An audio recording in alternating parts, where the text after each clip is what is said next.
Today we'll be installing Apple CarPlay and Android Auto in a Nissan Patrol Y62 2018 model. We will be using the Nifty City kit for this upgrade.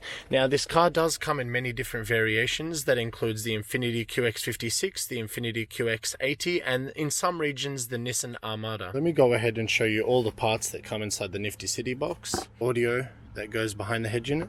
LVDS that connects to the printed circuit board behind the screen, USB inputs, GPS for vehicles that don't have GPS, wireless Apple CarPlay dongle, and the printed circuit board that must be installed inside the screen. Let's get around to showing you how to install the Nifty City kit, and I'll show you how to remove all the trims, how to install the module, and how to play around with it. Let's get started. The first thing we're going to shift our focus to is by removing this center panel here, and then working our way up towards the dash to remove the screen. The first place we'll get started on is the gear knob shifter. We'll drop that metal clip down, and then we'll remove the clip from inside and take it out towards you, and then the gear knob shifter will just come off very easily. Once you've removed the gear knob shifter, we'll lift up the armrest, and then we'll work our way around just on clips, just like that. Now don't pull too hard, as there are about 2 to 3 connectors at the back. You might find it easy to put the transmission into drive or neutral in order to get some space so we can lift up the center console. Once you've removed the transmission trim,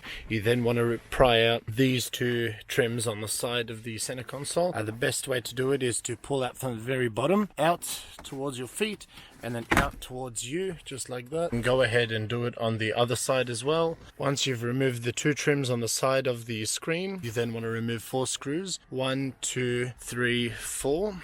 Once you've removed them, you can go ahead and remove the center panel based on clips as well. Push that out towards you. There we go. There will be 2 connectors. Once you've removed the keypad, you can go ahead and remove the screw just underneath the screen, so you can remove the trim around the screen, and then go ahead from the bottom. Then you want to go ahead and remove the screws underneath the screen, and go ahead and gently pry out the screen. Go ahead and disconnect all the connectors at the back of the screen. There are 2 white connectors, one 10 pin roughly and one 20 pin roughly, and then there are 4 color-coded connectors at the bottom of those white connectors. Once you have all the connectors disconnected, you can go ahead and take the screen to the workshop so you can build in the printed circuit board from Nifty City. Now we're in the workshop. We have the printed circuit board that goes inside the screen. We have the clips to hold down this circuit board. We have the LVDS cable that goes from this circuit board to the module, and then you have spare ribbon cables in case you rip the ones that are already on the board. Let's go ahead and unpack this screen. We need to go ahead and remove the bracket first. 1, 2, and then 3, 4 on the other side. Let's go ahead and remove them. Once you've removed the bracket of the screen, you can go ahead and remove all other screws. 1, 2, just behind the sticker there, 3, 4, 5, 6, 7, 8, 9, 10, 11, 12, 13, 14, 15. Once you've removed all 16 screws, you can go ahead and separate the back plate. I'll show you how to do this. There you go, just like that. And there will be a connector for the fan. Be careful not to rip this wire. It's just there on the corner. Just press the clip, and there you go, you've separated the back plate. This part does require some sturdy hands. Go ahead and remove the screw right in the middle there. And then you need to go ahead and disconnect a few ribbon cables and the antenna. Remove that, that, and that. Just lift the clip up and slide out the ribbon cable, just like that. Same thing here. Lift the plastic, the black plastic bit up, and then slide out the cable. And same thing here.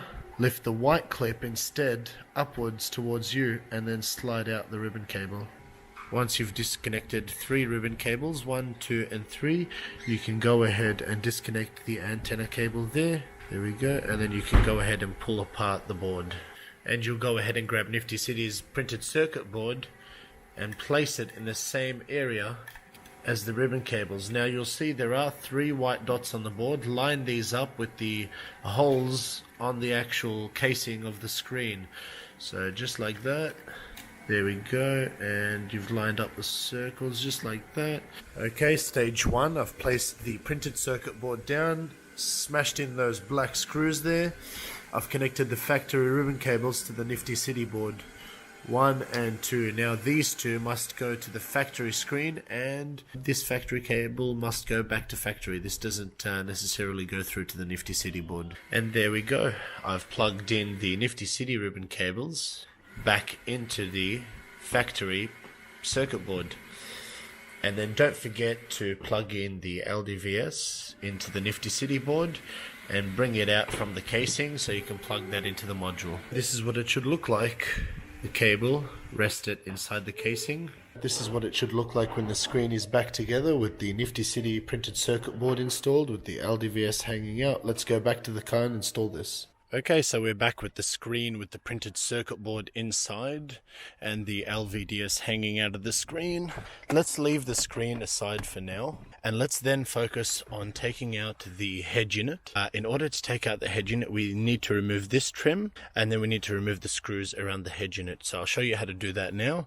The only reason we're going behind the head unit is so we can install the audio. This feeds the audio from the module back into the vehicle so we can hear some audio. This is the only thing that needs to happen behind the head unit. I'll show you how to do that now. Let me go ahead and show you how to remove this trim. Just pull from the top and then from the bottom. Once you've set the trim aside, you need to remove the 2 screws underneath the head unit and the 2 above it. Once you've gone ahead, pulled out the head unit, you can go ahead and gain access to the audio channel. I'll show you which one it is. It's just this connector under the big connector down here. Refer to your manual to see exactly which connector it is. Once you've gone ahead and connected the Nifty City female to male, go ahead and see this auxiliary. We then need to connect that to the sound out from the main harness. This is the main harness here. This is the sound out coming out of them. Connect these two together. We then need to go ahead and loop Nifty City's cables with the OEM screen cables, put them aside, feed down the connection that goes to the module down the dash so you can hide the module down in the dash area. Just like that. And then go ahead and prepare the screen so you can put the screen back. Go ahead and tuck the head unit back.